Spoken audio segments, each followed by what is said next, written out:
The job market this year is unreal. It's honestly terrifying. But in reality, it's almost impossible to find a decent job. He still hadn't found a job. Look closely at these scenes. What you see are not beggars. They are not addicts or criminals.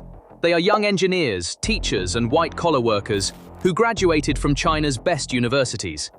What we are witnessing in China is not just a routine reflection of a crisis at the heart of the global economy. It is the most frightening sociological collapse modern history has ever seen.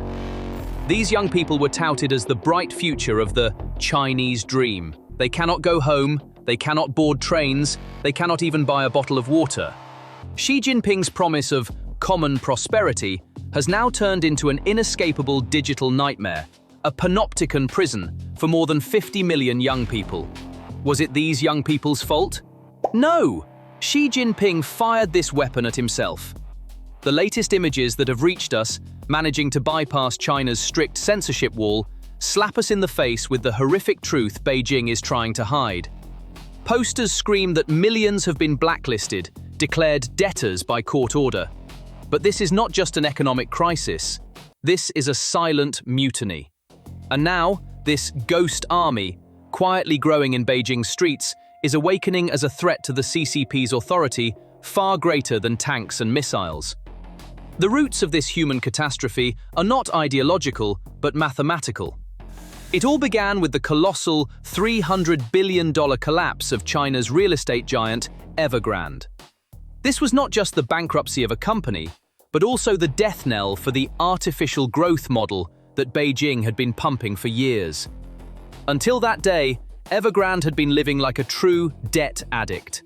It was constantly taking on new debt to pay off old debts and generating cash flow by selling homes that had not even been built yet. However, Beijing suddenly turned off the tap, declaring, "This mountain of debt now threatens the regime."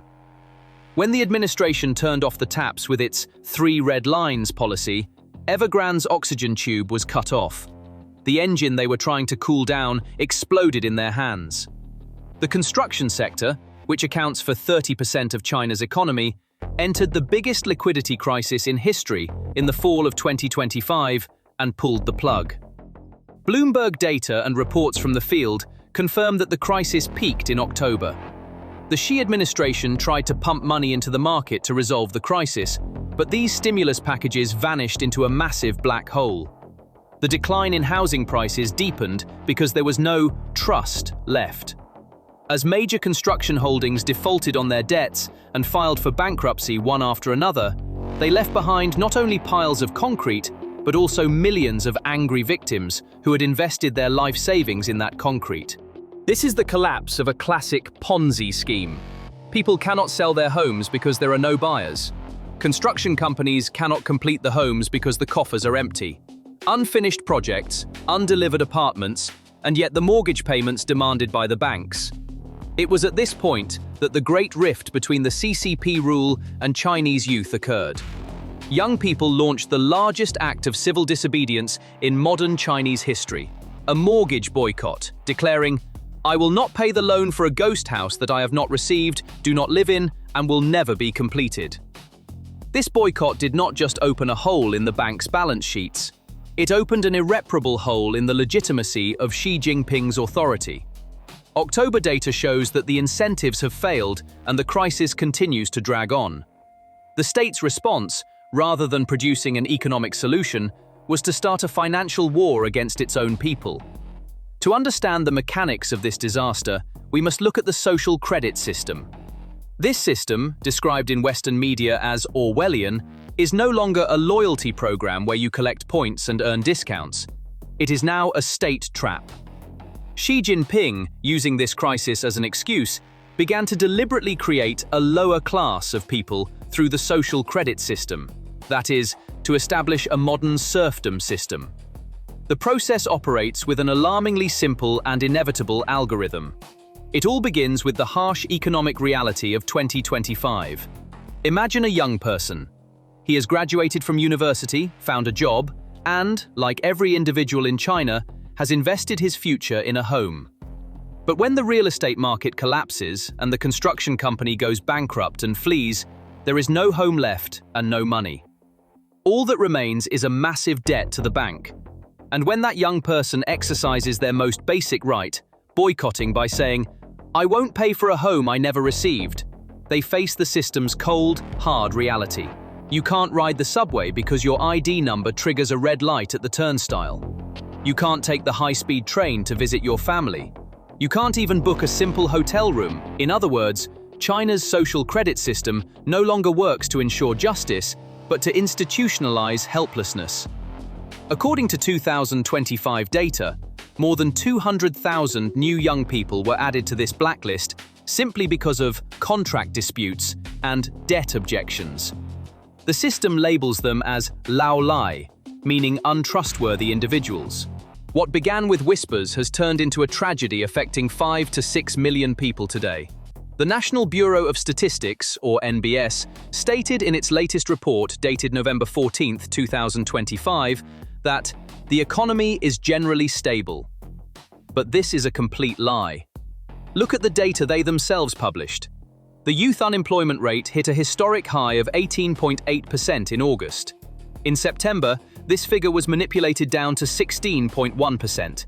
Even these improved rates mean that approximately 12.5 million young people in Chinese cities are officially unemployed right now. This means that a crowd larger than the entire population of Greece or Belgium is out on the streets, rendered dysfunctional. But the truly alarming part is what the report does not mention. The NBS has removed from its statistics those participating in the Tang Ping movement, meaning those who have given up hope and stopped looking for work. When we add this group, the real army of unemployed is estimated to exceed 15 million. This is where the danger for Xi Jinping begins.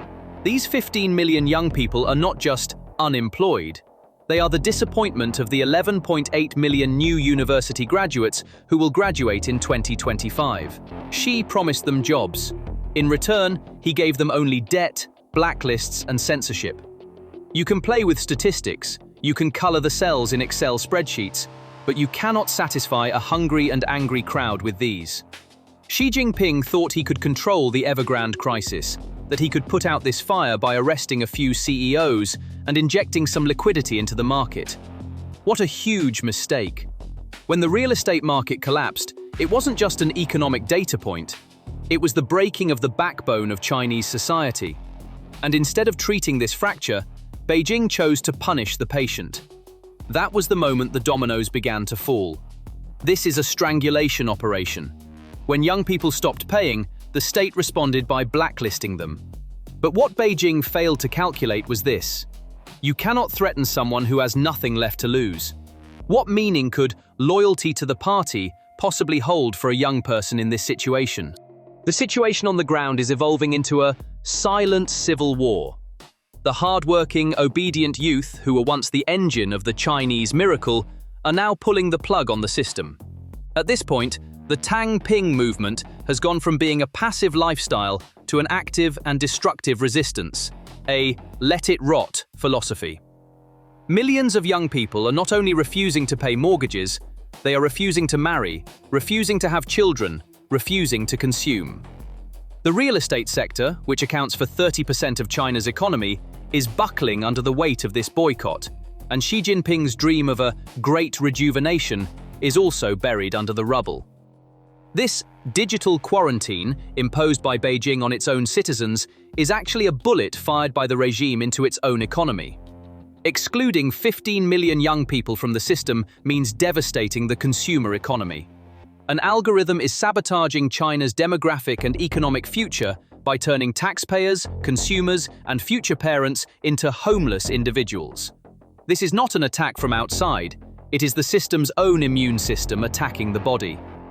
We must pause here and look at the big picture, that strategic checkmate position.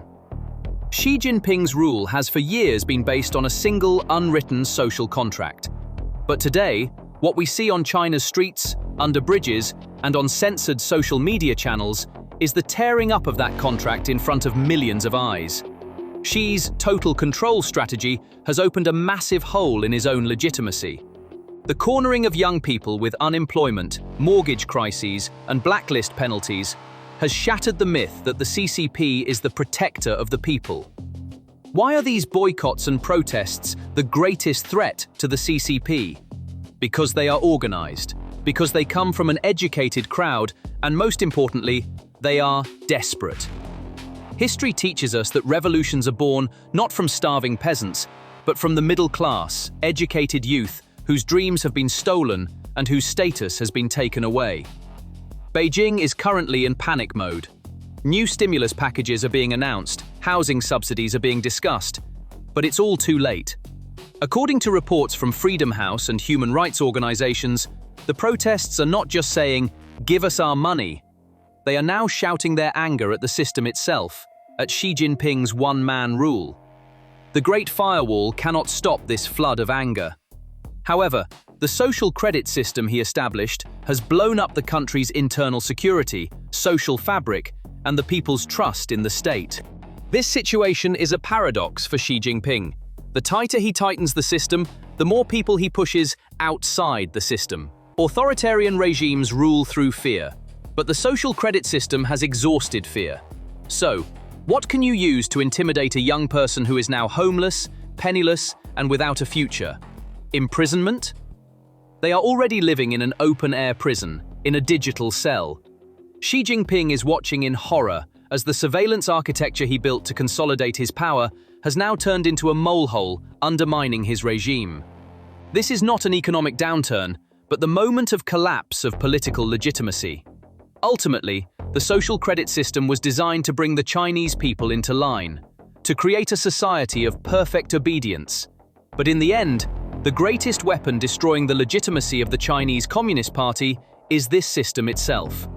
50 million homeless, jobless, futureless, and most importantly, angry young people. This is not a warning, but an observation.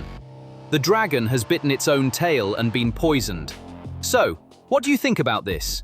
Please share your thoughts in the comments. To stay updated on new videos, please subscribe to our channel and turn on notifications. Thank you for watching.